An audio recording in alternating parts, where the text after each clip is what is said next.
They say it takes 2 days for your dog to start eating your body. It was like someone hit me in the chest with a sledgehammer. I collapsed to the floor.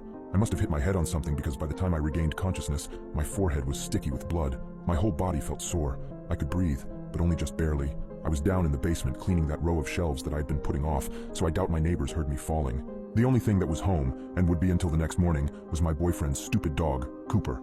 Jason picked him up from the pound even though nobody else wanted him. The scrappy little thing with wiry gray fur mottled with brown patches was no purebred, that was for sure. I wasn't a dog person, but Cooper was quiet, didn't pee in the house, and Jason took care of him most of the time.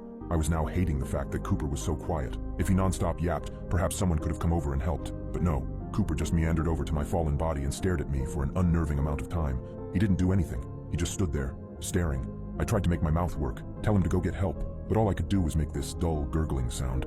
My tongue felt thick and unusable, and all Cooper did was stand there and stare. He finally approached me, sniffing my head and whimpering ever so quietly. His warm tongue lapped against my bleeding head, which stung at first, but it did feel better after a few licks. After he'd cleaned up the blood, he backed up, nuzzled at my neck, and whined again. I wanted to beg that dog to start howling, making a bunch of noise, and somehow alert our neighbors that I was in trouble, but I couldn't do anything. I just had this scrappy little mutt to cuddle me as I lay there. Minutes ticked by. I could see the clock on the wall moving ever so slowly. I had to wait until Jason came home, I figured. He was going to be home tomorrow morning. I could last that long, right? I didn't feel like I was getting worse. I just had to wait it out. I could do this. I could live long enough for this. What I didn't count on was Cooper's lunchtime. Cooper got fed 3 times a day. Jason spoiled the mutt. He got that fresh foodstuff from the pet store that cost almost as much as our groceries, but Cooper loved it. But when noon came, and I was being a terrible owner and not getting up to feed Cooper, he got impatient.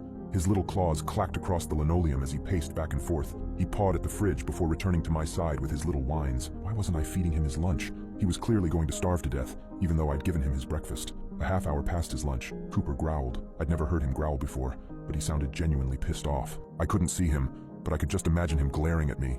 I half expected him to finally bark for the first time since we'd taken him in. Instead of barking though, he bit me. His teeth sunk into my calf, hard. It was agonizing, only made worse by the fact I couldn't scream.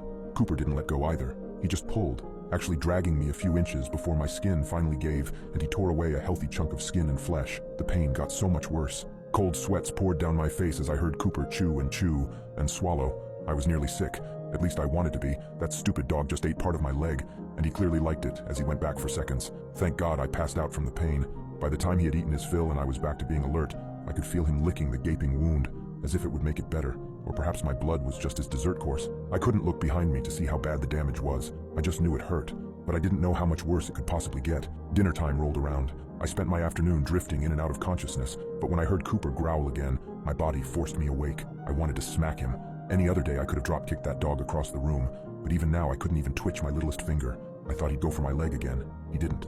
He entered my line of sight and cold fear filled my vision. Cooper's face was covered in blood and gore from before, and now he looked downright feral as he stared at my face. I closed my eyes just as he lunged. His small teeth dug into my cheek and he didn't hesitate to rip away an entire strip of my flesh, and he went back again and again.